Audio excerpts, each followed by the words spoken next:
This is the Relic Radio Show, old-time radio entertainment still standing the test of time, from relicradio.com.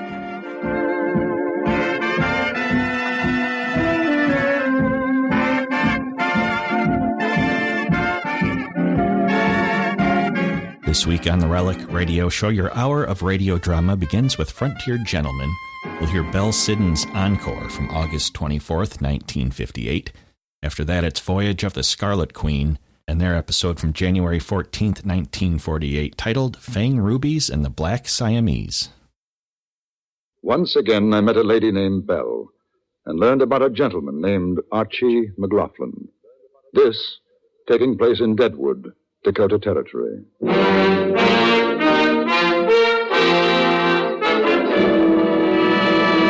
Frontier Gentlemen.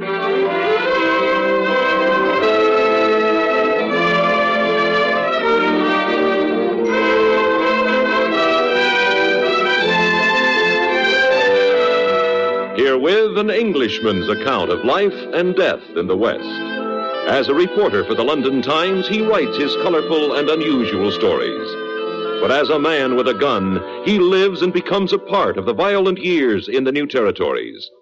In just a moment, we will bring you this latest report from the Frontier Gentlemen. Throughout the week on CBS Radio, Walter Cronkite and Bill Downs report the business news. They bring you up-to-the-minute information on price trends, employment, marketing situations, and the stock market. It's information that can help consumers save money, can help businessmen make money. Join us on CBS Radio regularly as most of the stations bring you the business news reported by Walter Cronkite or Bill Downs.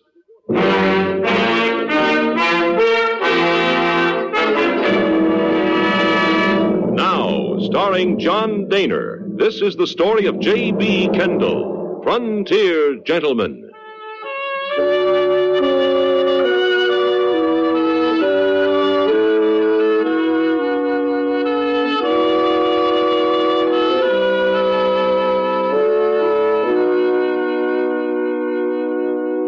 The tent had been set up on Main Street in the heart of what is known as Deadwood's Badlands District. The last time I had seen it was 2 months earlier in Cheyenne. It was a gambling establishment belonging to a rather extraordinary woman who called herself Madame Verdi. To be exact, Lurleen Monteverdi. Owing to the fact that during the war she had been a Confederate spy, she no longer used her real name, which I knew to be Belle Siddon's. It was mid-morning, a comparatively quiet hour in Deadwood as I strolled toward the tent. Off to one side, I saw the wagon that had been converted into a type of omnibus, and which served as Miss Siddon's living quarters, complete with lace curtains and satin cushions. At that moment, the wagon door opened, and she stepped down. Mr. Kendall! Well... Mr. Kendall, how nice to see you Well, I'm again. delighted to see you, Madame Verdi. Well, I was thinking of changing to Vestal, but it's still Verdi, Mr. Kendall. Unless we're alone, then I think I'd rather you call me Belle. Yes, thank you. When did you arrive in Deadwood? Last night. The tent has only just gone up. And I hope you have better luck than you had in Cheyenne. Where there's gold fever, there's more than enough business for all. I don't think the gentlemen of Deadwood will object to my presence. When will you open? Tonight. But what about you? Really, I've never expected to see you again. What have you been doing? Oh, not much. Writing my articles, sending them to London, hoping they'll be printed. I should have thought you'd have joined the gold hunt in the Black Hills. No, I'm afraid I'll never make a successful prospector. Oh, what a strange man you are. Will you come with me to the tent? Yes, of course. I want to make sure the tables are ready for tonight. Then perhaps you'll take me to breakfast.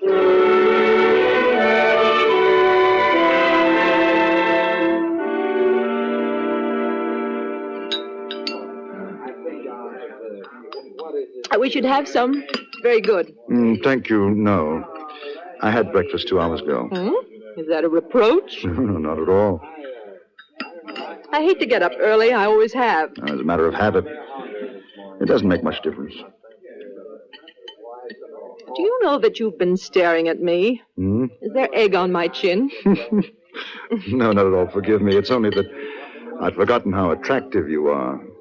One doesn't very often see an attractive woman in these parts. Well, I'm not sure whether to be flattered or not.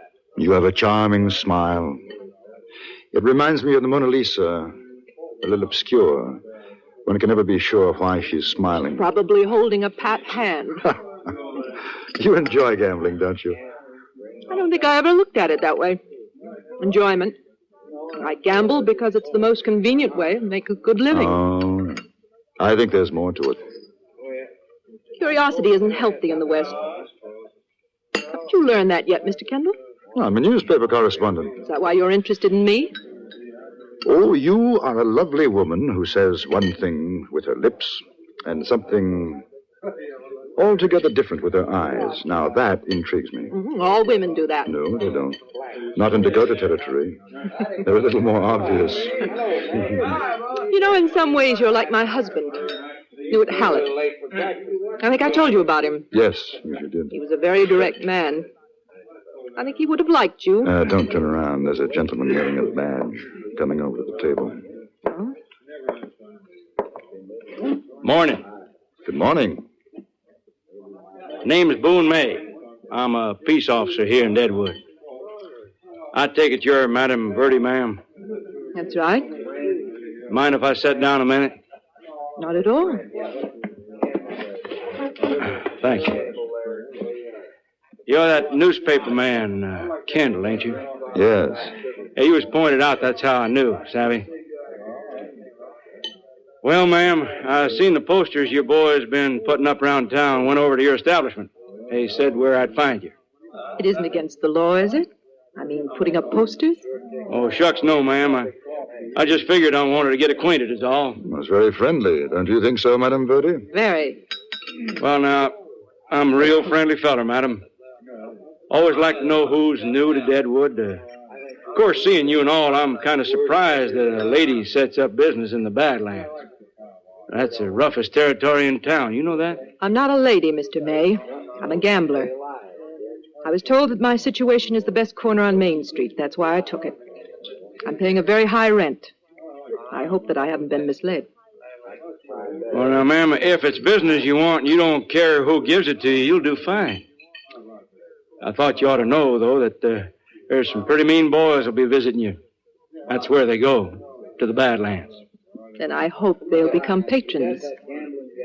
Yeah. Well, I reckon I'll be coming around tonight. Kind of see everything gets off to a good start. I shall look forward to seeing you, Mr. May. Yeah. Well, that's good, because I got a feeling you being a woman and all, well, you might need some protection. Now, if I can help, you just give a holler here. I'll be there. You're very kind. So long, ma'am. Mr. Kendall. Mr. May.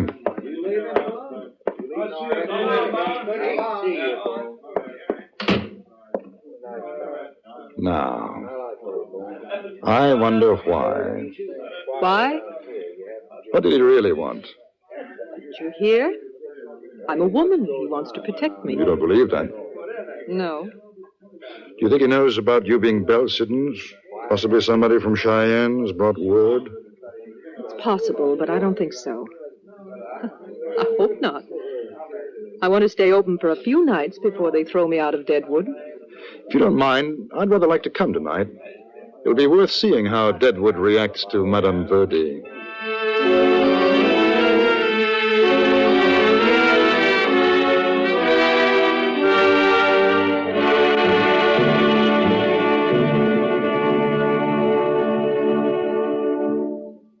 With all the important decisions which face the nation these days, it's a good thing to become as familiar as possible with the men in industry and government who influence the policies which shape our lives. Every Sunday, CBS Radio calls on these leaders to face the nation, and veteran CBS News reporters call on them to answer questions and frankly discuss the issues of today. Democracy depends for its life on your keeping well informed. To be well informed and to keep that way, listen every Sunday to Face the Nation on most of these same stations.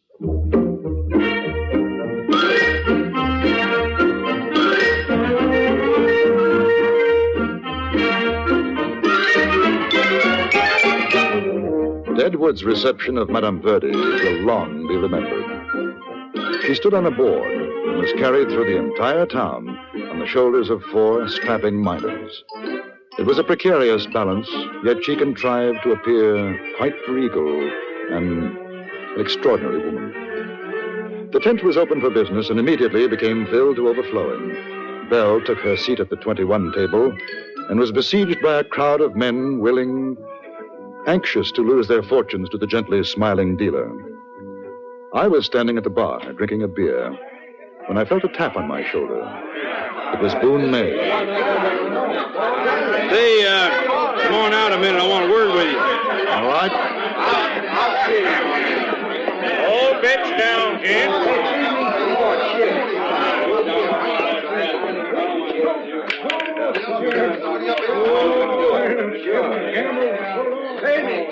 Some crowd, huh? Hey, Mr. Kendall, are you a good friend of the madam? I knew her in Cheyenne. I'd say we're fairly good friends. You want to do her a favor? It depends. And tell her to play it straight. She can stay in Deadwood. I'm not sure I understand. Well, now, I'll tell you. You see, me and my boys, our job is to watch out for the gold shipments. Now, you take some of them stage drivers and shotgun boys guarding the gold, they get a drink too many in them, and, well, they like to maybe talk some too much. Savvy? No. Well, like maybe when a gold shipment's due to pull out of Deadwood. Well, Suppose that talk gets in the madam's pretty ear. Suppose she passes it along to somebody. Suppose somebody holds up a stagecoach carrying a box full of gold, Sammy. I think so. There's fellas in that tent right now, a dozen or better. Bad medicine. I seen him watching us, figuring the odds. Johnny Bull Collins, Laughing Sam, C.C. Clifton, Archie McLaughlin. They'd make it worth her while to talk turkey at the right time. Maybe a split on the take. Ah, now I see what you mean. And you want me to tell her not to do business with these chaps? That's what I mean. Couldn't you have told her the same thing? I could. I reckon coming from you it'd mean a sight more. Well, why? Oh, mister. I've seen the way she looks at you. And when a female gets soft in the eyes, she'll listen to one man more than another. She'll listen to you. The way she No, my friend. I'm afraid you're mistaken. Say, I'm willing to make a proposition. You tell her, see? Any of that wild bunch try to deal her in on a holdup. If she gets the word to me first, I'll see she ain't forgotten. That company's setting out the gold to take care of her. Savvy? I savvy, but I'm not your man. How come? I don't know her the way you think I do. You're quite wrong about her feelings for me.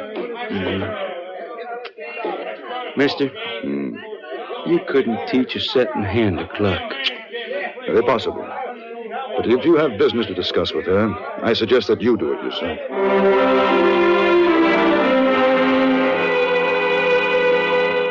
I left the peace officer Boone May and went back to my hotel. My next 2 weeks were taken up with the story of a fabulous gold strike located a few miles from Deadwood. I didn't see Madame Verdi again until the evening of my return. I was in my hotel room sorting some notes.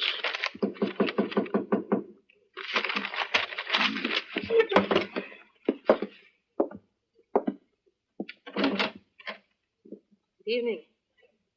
May I come in? Yes, of course. Won't you sit down? I was afraid you might have left for good. No, I went up into the hills. There's been a new strike. I heard about it. Why didn't you come back that night? I saw you go out with Boone May. I was tired. Oh. He talked to me, you know. Did he? Wanted to make a deal.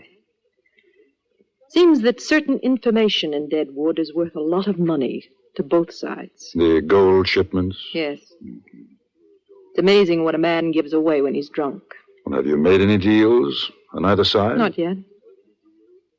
I wanted to talk to you first. Why?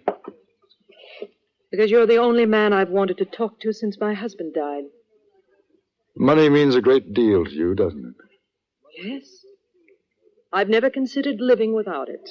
Or with less of it? You sound like a preacher, Mr. Kendall. Do I? What difference does it make whether I deal with McLaughlin or Boone May or both? The road agent, Archie McLaughlin? Yes.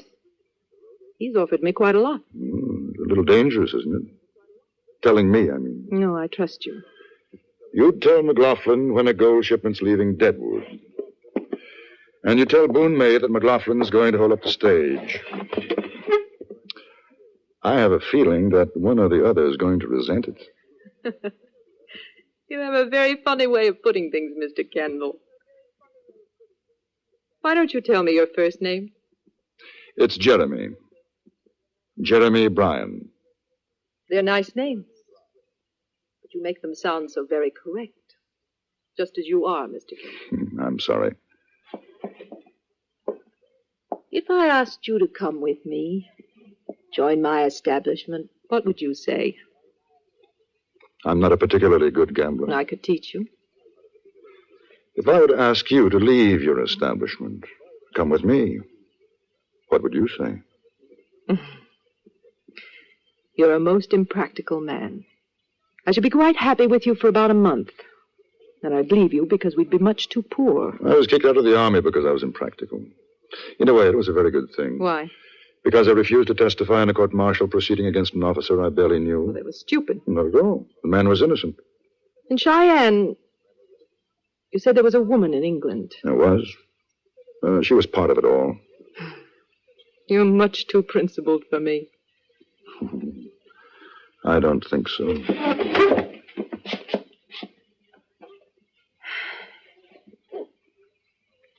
Why did you kiss me? I wanted to see if you'd stop smiling. I'm not smiling.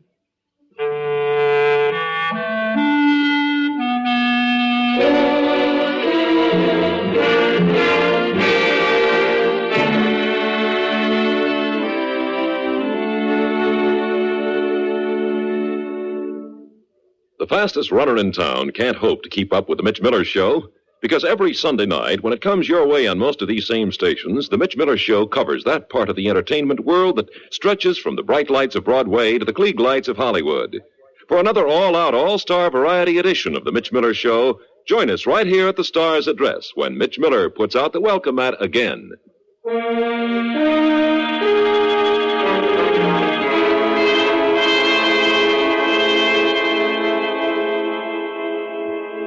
After I took her back to the gambling tent in the Badlands, I went to have dinner.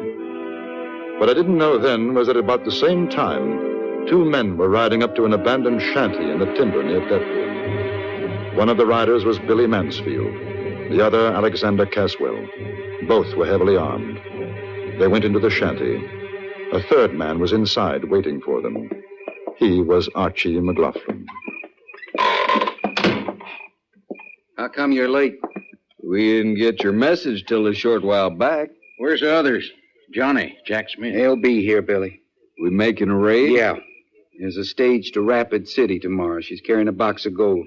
How much? I don't know, but it'll be worth it. That calico queen of yours, she's sure the...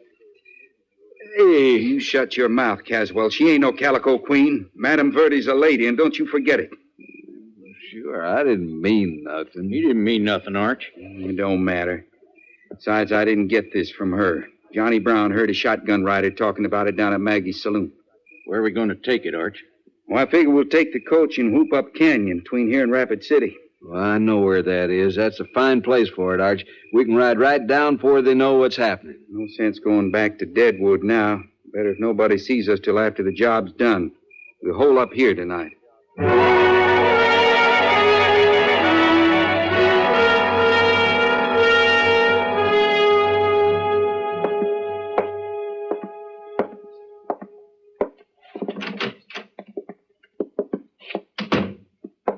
Well, now. Nice to see you back, Kendall. Make yourself comfortable. Say, hope you didn't mind me interrupting your dinner. I'll mind less when you tell me why you did. I hear you've been up in the hills. Look here, May. I got a message to come to your office. You said it was important. Let's get to the point. Yeah, that's right. Have you seen Madame Verdi tonight? Is that why you asked me to come here? No. Of course, I know you seen her. She was up to your hotel. You seem to know everything that happens in Deadwood. That's my business. Well? She'd tell you about our deal. She mentioned it. She'd tell you about McLaughlin? No. No. I guess she wouldn't. Since you've been gone, them two is quite a something in Deadwood. What do you mean? Well, I guess you ain't heard. That night she opened right after you left. Archie McLaughlin got to playing 21 with her. I guess he wasn't up to keeping his mind on the cards because he lost his last dollar. He's a good-looking young cuss, and I seen her give him a little extra smile. It was kind of late. She offered to stake him to breakfast. I'm not particularly interested in all this. I reckon you will be. Now, Archie thinks her real polite and says he's about due for a turn of luck, and when it comes his way, he'll come back and buy her breakfast. A few days later, he does come back, and he's got his pockets full of gold. They went out for breakfast. Been going out ever since. Go on. Now, Madame Verde, she knows for sure who he is and what he is. Ain't no mistake about that. I'm figuring she didn't take my advice about making deals with those boys, savvy? Especially McLaughlin. What's all this got to do with me? You didn't know about them? No. Listen, Kendall, I'm a peace officer. It's same as any other job, except more so, maybe. I got to know what goes on, savvy.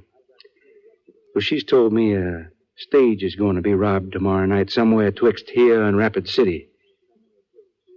She say anything about that to you? No. Why should she? I don't know. Is that all? I reckon you know now she's sweet on McLaughlin, don't you? Good night, Mr. May. She says she don't know who's going to do the holdup. Now, if she's double-crossing me, you tell her.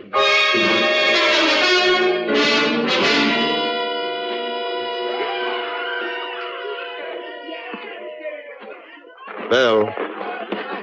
Over here. Hello. Belle, I've just seen Boone May, and he suggests that you don't double-cross him. I think he's talking about McLaughlin. He told you? About Archie? About me? Yes. I suppose I should apologize to him. No, there's no need to. But if you really care about him, I think you'd better start playing straight with Boone May. What do you mean? The holdup you told him about. He suspects something. What? I don't know. Perhaps that you and McLaughlin are working together. No, that's not so. I don't know who's doing the holdup, but it isn't Arch. He would have told me. Honor among thieves. You know, if Mr. May knew what you were doing... He'd probably have me hanged. Why'd you come here to warn me? Why shouldn't I? I'll be writing about you. Oh. Well, there's one thing I'd like to know. Are you very much in love with McLaughlin? I don't know. Perhaps in a way that doesn't mean anything to you. I can't explain. Just be careful. I have to get back to my table now. There's money waiting to be won.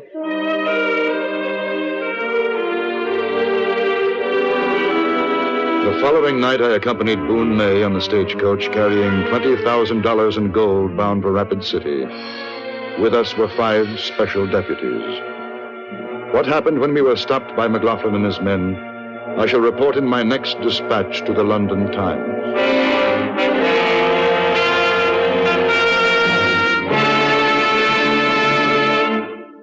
Frontier Gentleman was written, produced, and directed by Anthony Ellis and stars John Daner as J.B. Kendall. Featured in the cast were Gene Lansworth, Jack Crucian, Vic Perrin, Harry Bartell, and Jack Moyles.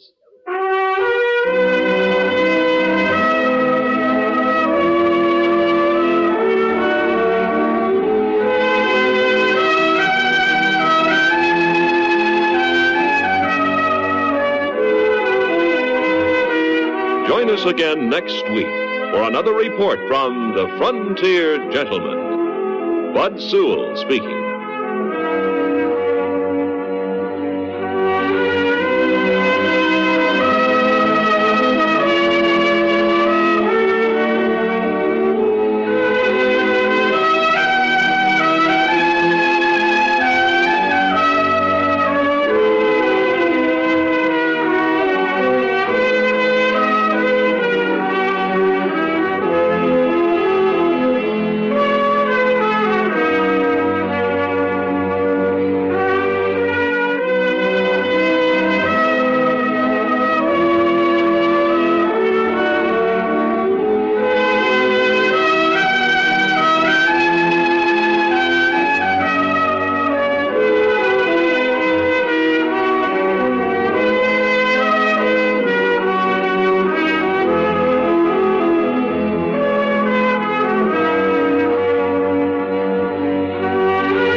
Log entry, the Ketch Scarlet Queen.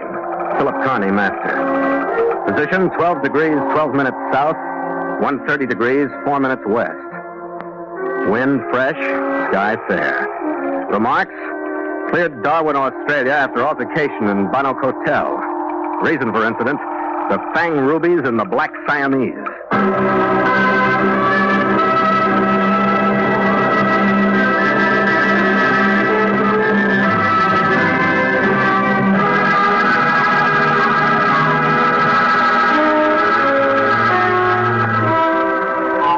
We'd been moored between two trading schooners at a dock in Darwin for 3 days, unloading the stuff we'd brought in from Port Moresby and taking on a cargo for Singapore.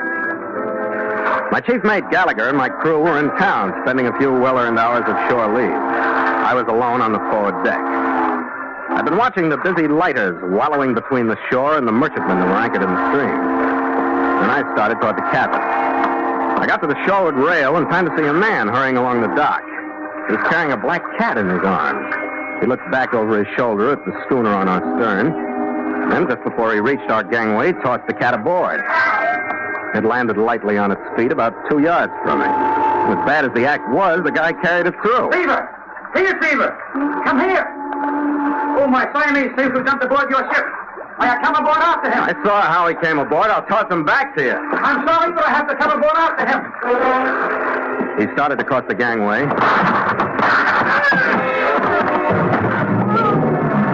The second shot caught him and slammed him into the guardrail. He careened off of it and hit the deck in front of me. By instinct, I headed for cover and waited for more shots. I didn't think. After a few seconds, I moved over to him. Can you hide me? Sure, I'll hide you. And don't let my sister know until I feel better. Yeah, all right. Until I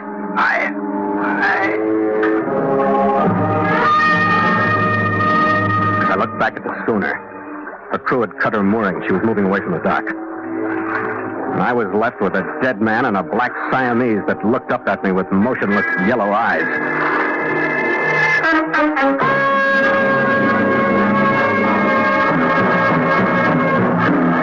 And so Mutual continues The Voyage of the Scarlet Queen, written by Gil Dowd and Bob Tallman, and starring Elliott Lewis.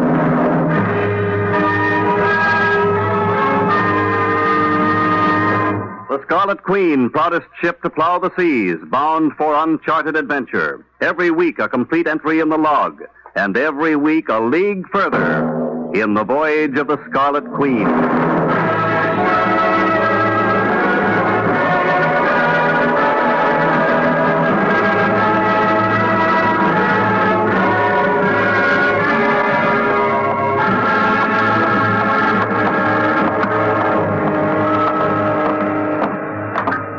Inspector Tompkins, Criminal Investigation Department. Captain Carney? Oh, yeah. We're much obliged to you for notifying us of this incident. That's all right. We're obliged that you didn't give him the heave-ho into the water, which is becoming a habit in this part of the city. Well. Ah, so you've been shot, have you, Chappie? You're a bit of a mess, aren't you, Chappie? I haven't touched him except to put the sailcloth over him. Well, now, let's, you've got a pocketbook, eh? Well, we'll have a look at that. Harold Scott, Blakely Square, Canberra. That's better. Ashenden? Yes, sir. Cart him off, Ashenden. Yes, sir. Now, Captain, suppose you give me your version of the incident in chronological order. I don't have much of a version, Inspector. He came along the dock from the stern of my ship carrying a black Siamese. He tossed the cat aboard, then pretended it had jumped, and that he was chasing it. And that's the cat. He's been sitting there ever since. Ah, that's an odd one. The guy got halfway across the gangway. Somebody on the schooner got him with a rifle. Tell me, what was the name, registry, description of said schooner, and in what direction did she proceed? What? Well, I don't know her name or registry. She's gaff-rigged, painted gray above the waterline, between 50 and 60 feet overall. She hugged the shore after she left here. I lost her behind the warehouse there in the point. Well, the CID is obliged to you, Captain. Mm-hmm. Of course, since you're an eyewitness to the crime, you will remain in Darwin and keep the department notified. No, not a chance, Inspector. I got a time contract on this cargo we're doing Singapore. Then I shall have to station CID guards upon your ship to prevent you sailing. Why don't you take your CID guards? I'll have the guards here in a jiffy, Captain. Hey! Eh? The cat! The least you can do is take him. A gift to you, Captain, from the department. Thanks!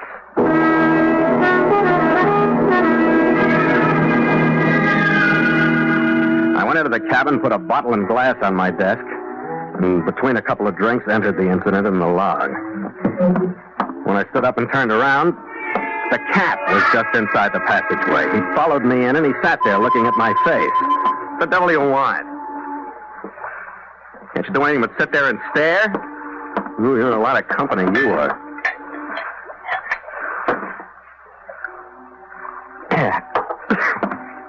Hey, get off of that bunk. Who do you think you are, anyway? Come on, get off. And stay there. He tossed me a quick look after I'd pushed him to the deck, twisted around, and with his tongue washed the place where I'd touched him. Then he jumped back on the bunk. After 3 more tries, I gave up, and he went to sleep on my pillow. After a few more drinks, I gave up again. The CID men had arrived to guard the Queen, and everything aboard was secure, so I packed some personal gear for shore. Flipped a coin to decide whether I'd take the cat or leave him. Tails, so I picked him up and went ashore.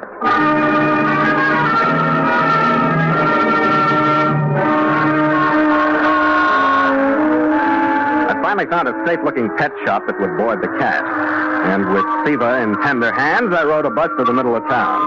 I located a room at the Queensland House, checked in, and after reporting my address to the CID, had dinner and went to my room. I stretched out on the first double bed I'd seen in months. I must have dozed off, because it took me a while to realize that the sound I heard was a knock on my door. Yeah. Who is it? Yeah, all right, wait a minute. Yeah, what? Hello.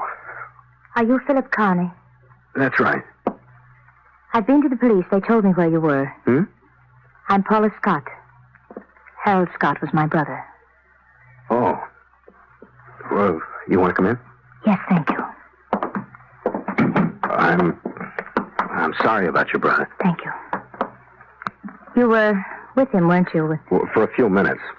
Well, I don't think it was bad. The way he went, I mean, things like that just sound as though they're awful rough.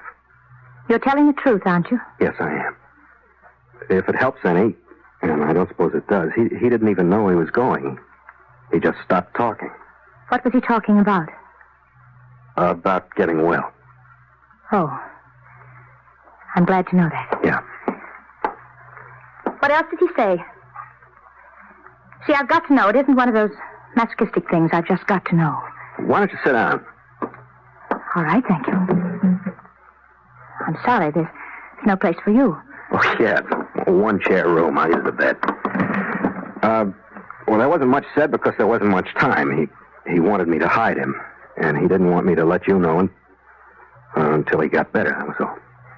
The police told me you have Siva. The cat? Yeah, I put him in a pet shop where he'll get good care, I think. Mr. Carney, I want to talk to you. I know why Harold was killed, and I know who killed him. Did you tell the police? No. Why not? Because I want to stay alive. There are 2 of them. If the police go to one, the other will come after me. You want to tell me? Yes, his name is Hugo Cashin. He's my uncle, and he has a horrible little creature with him, Mel Ferris. Have you ever heard of the Cashin interest? Well, harbors and anchorages are the only things I know about in Australia. They were built by Leland Cashin. Mining sheep, contracting, shipping, everything else that makes money, I guess. Leland, he's your uncle, too. He was. He was killed in a motor accident near Canberra 2 weeks ago, leaving Harold and me the entire estate. Hugo Cashin is alive. When we die, it goes to him. There's only one left to outlive now. Look, I don't like despairing women. Do you want me to try and help you? That isn't why. Never mind why you came. If you want me to help you, act normal. Cry, pull your hair, get drunk, do something. Don't sit there looking as patient as one of your estate sheep. Yes, I'm sorry. I want you to help me. All right. Somebody should have taught you to cry when you were young. You'd feel better. I can't help it. Sure. You learned early not to let your feelings show. You want anything to eat? No, Well, go on in and wash your face and comb your hair. I'll have dinner sent up.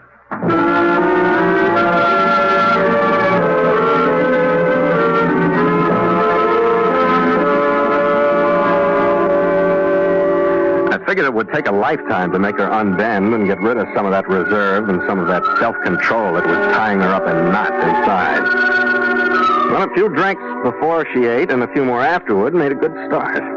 Captain Carney, how did you know so much about me so soon after you met me? Well, you're a pretty obvious little girl. Oh, dear, I am not. How did you? You're quite right, you know. Well, You carry a very active kind of magic around with you. You're afraid of it and the reaction it has on guys like me, so you've developed a fine, icy attitude to hide that rare emotion. Oh, you make me sound, well... Conceited? I'm not, really. I wonder what it is. I'm certainly not beautiful. Nobody's ever told me I'm beautiful and really meant it just like that. Well, just be patient. You'll get old and crotchety someday, and you won't have a thing to worry about. Oh, a little while ago, I didn't think I'd get much older. You know something? I haven't felt this way for... Seems like forever. I mean, of course, about not being afraid of Hugo and Mel. Yeah. I suppose it's because I don't feel quite so alone now. Well, that's good. Tell me, do Hugo and Merle keep you shadowed? Would they check the hotel register? I'm sure they would. Well, then they know you're here. But how? Because I took a room for you in your name when I ordered dinner. It's down the other end of the hall. Oh, Captain, wait a minute. I'm going to stay in that room. You're going to stay here. I changed the registration of this room, too. It's under the name of a very dear friend of mine on the police force, Inspector Tompkins. Oh, but they'll come to that room. I know they will. Well, that seems to be the best way to contact. But I really... Here's the key to this room. Leave the key in after you've locked the door. Jam one of your hairpins in with it. Yes. It's all right, Captain. Swell. You going to go now? Well, yeah, it's getting late. I see. I don't think I want you to go. Well, I've got to. You'll be all right. Wait. What for? I just want... Now, look. If I don't have some news for you tonight, I'll see you in the morning. Keep your door locked. Yes, all right. Good night. Good night, Captain.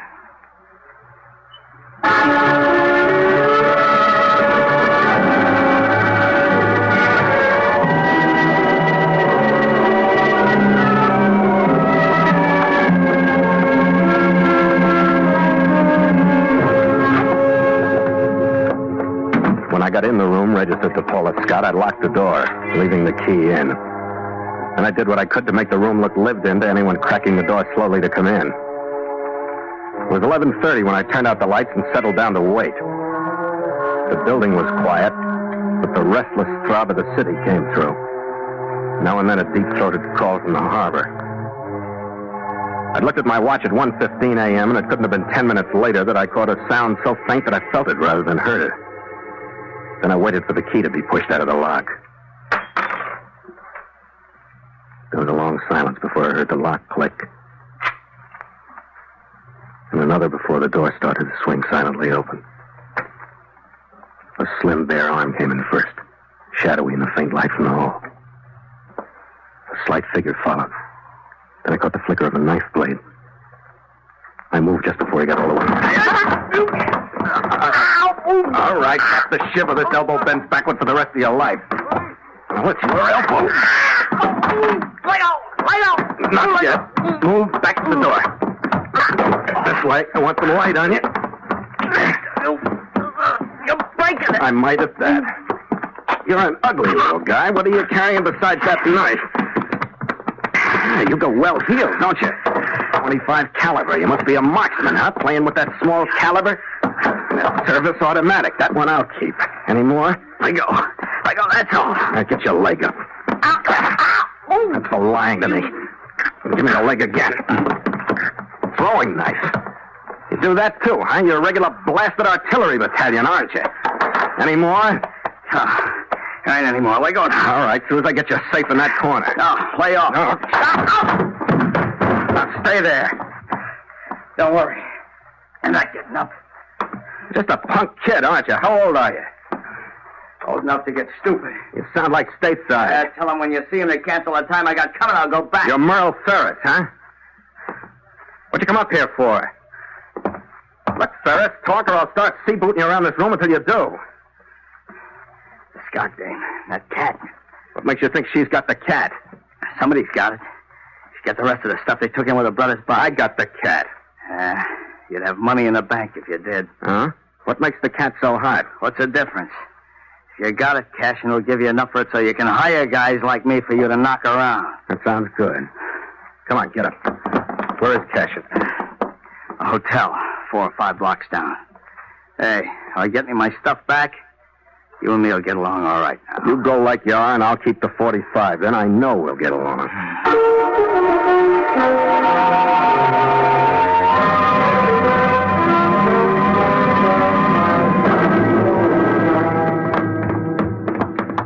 Cashin's door be locked? If he ain't standing in it, it will be. Then I'll do the knocking. What's the matter? You jumpy? Just careful.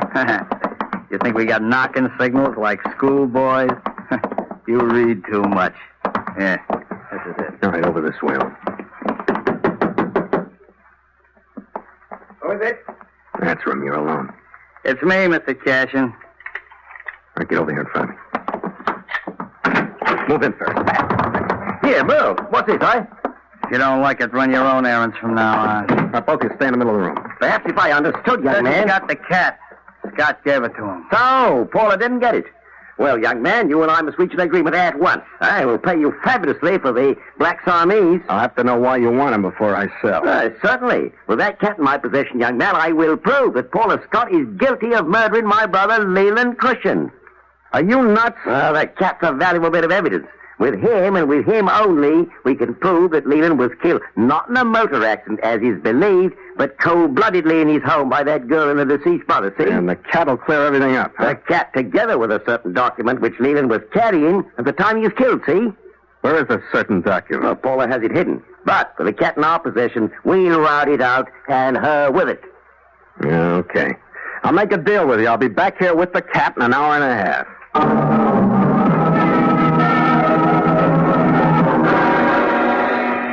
My first stop was the pet shop where I parked Siva. I banged on the door until I aroused the sleepy owner, apologized the same, and retrieved the black Siamese. Then I headed for the Queensland house.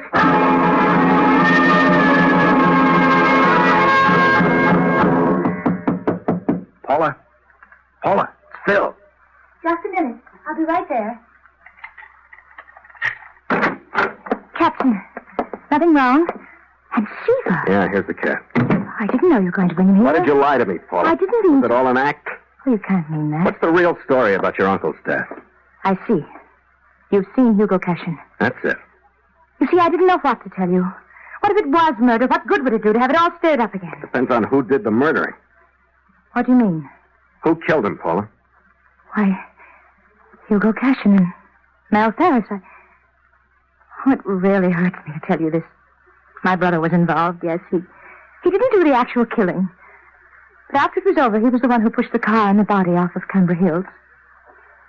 He found some evidence in Uncle Leland's breast pocket that would prove murder, no matter how hard they tried to hide it. I want to see that evidence.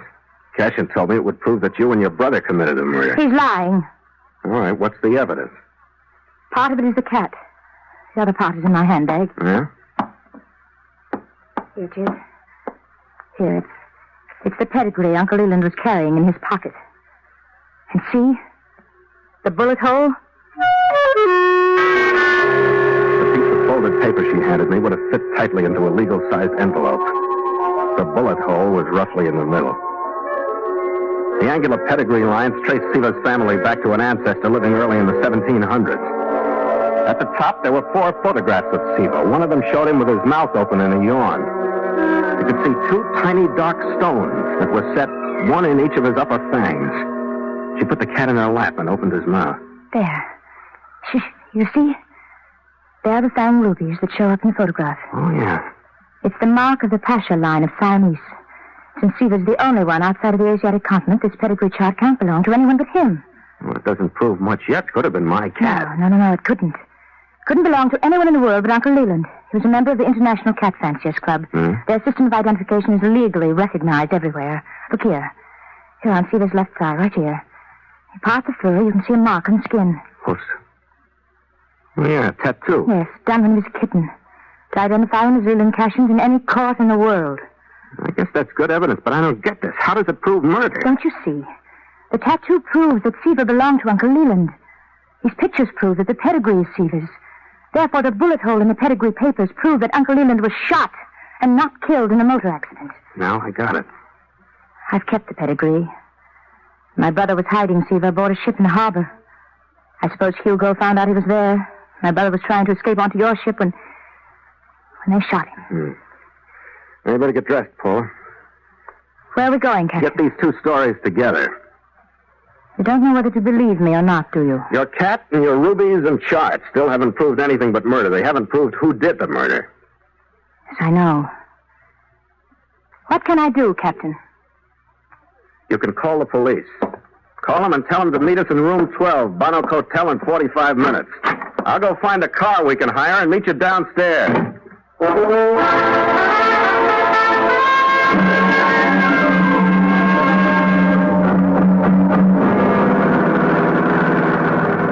A few minutes later, Paula, Siva, and I were riding to the Bonnock Hotel in silence. She took the cat when we got there, and I pushed her behind me as we climbed the stairs. When I motioned her to a stop at the door, I wasn't quite sure what I'd do inside if she were guilty. It was 35 minutes after she had or had not called the police that I rapped on the door of Hugo Cashin's room. Who is it? Carney! Come in, Captain. He's brought the Scott name. Paula! Move back in the room. Merle, get over in the corner. Stay there. Don't worry about me, tough guy. Captain, I'm disappointed in you. Why? This was to be an arrangement strictly between us. If I'd known that you were as untrustworthy as to bring forward to interfere I'm with... not interfering, Hugo. Look, Cashin, we've got the cat here. That's what you wanted. I've heard the same story from both you and Miss Scott. It was good both times. What has this girl been saying? I told her to call the police and tell them to meet us here. I don't know whether she did or not. What do you think, Cashin? She'd be a fool, sir. If she's guilty, I guess you're right. Here, Cashin, you can have the same deal. If she didn't call them, you'd just as soon, wouldn't you? Your call, please. Well, Cashin? Your call, please. Cashin, you're not going to let him call the cops. Why not? They can prove nothing. Your call, please. Give me the police. They can prove nothing. With my record, I'm not sitting in no jail cell while they sweat the truth out of you. All right, get the cat and come on. No, stay away. Cashin! Bill, he's taking Siva. He'll kill him. Oh, you there! Stop! Fire action done stop those men! Oh, Captain Carney. Come on, let's get out of here. Oh, Captain! There you are. Yeah. I thought you'd be hereabouts when I saw those blighters making off with your cat. They wouldn't stop. I had to wing them. Yes. But the cat is unharmed now. Here you are, with the respects of the CID. Well, thanks, Inspector. Did the scoundrels try to steal anything else, Captain? Look, Inspector, this wasn't a robbery. The men you nailed committed that murder on my ship yesterday. Oh, well, the department is Johnny on the spot, you might say. The summons we got was from some poor ladies sobbing into the telephone. What? Well, cheerio. Yeah, see? Paula, that was you? Wasting some of that rare emotion on a telephone? Of course not, Captain. Captain, the inspector must have been mistaken. It must have been a bad connection. No, come on now. Now you're overdoing it. There. No, it'll be all right. I'm sorry. No, you're a big girl with an estate now. Everything's making money for Oh, you. no, I don't care about the money. It's you. If you could manage to stay. I can't stay, gorgeous. I got a cargo aboard on a time contract. I gotta get it to Singapore. Hey, here's your cat. Yes, of course, thank you. Yes, I understand. You have a commitment. And you'd rather go on your ship than stay? No, it's nothing. It's nothing personal, Paula. And I'll make you a promise. If I ever settle down on an estate in Australia, it'll be yours.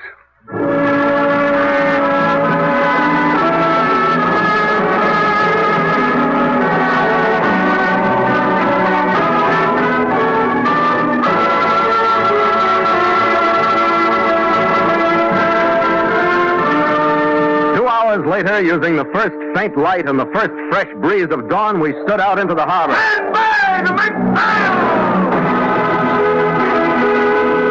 It was the crew of city-numb sailors that stumbled to their stations and groped for the halyards. It was hard to tell what was in their eyes outside of exhaustion as they watched the city lights sink astern.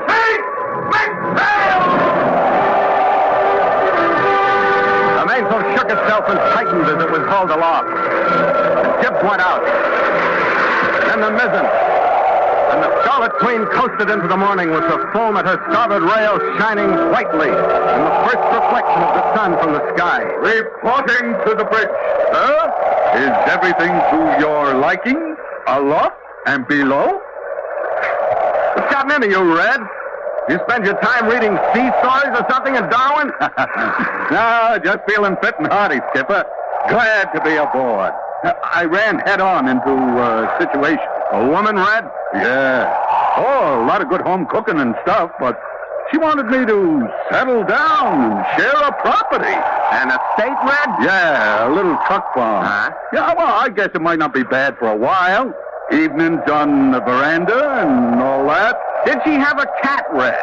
Yeah, a little white alley cat. And she thought you were crazy for leaving, and you told her it was nothing personal, huh? Yeah, how'd you know all that? Women, Red. They're never happy till they got a guy lashed down someplace. Yeah, imagine spending all your life walking on a floor that never rolls your pitches, huh? Skipper, I guess we got the right kind of woman. Wooden and lively. Here, Skipper, to the Queen, to the Scarlet Queen. After you, mate. After you.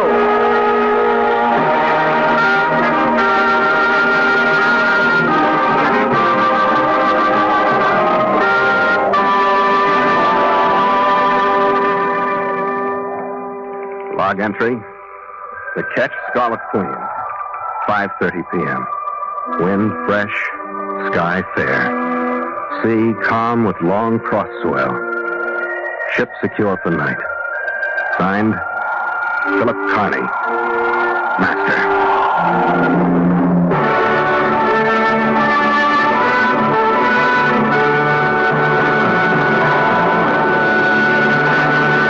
Mutual invites you to sail into further adventure on the Voyage of the Scarlet Queen next week at the same time.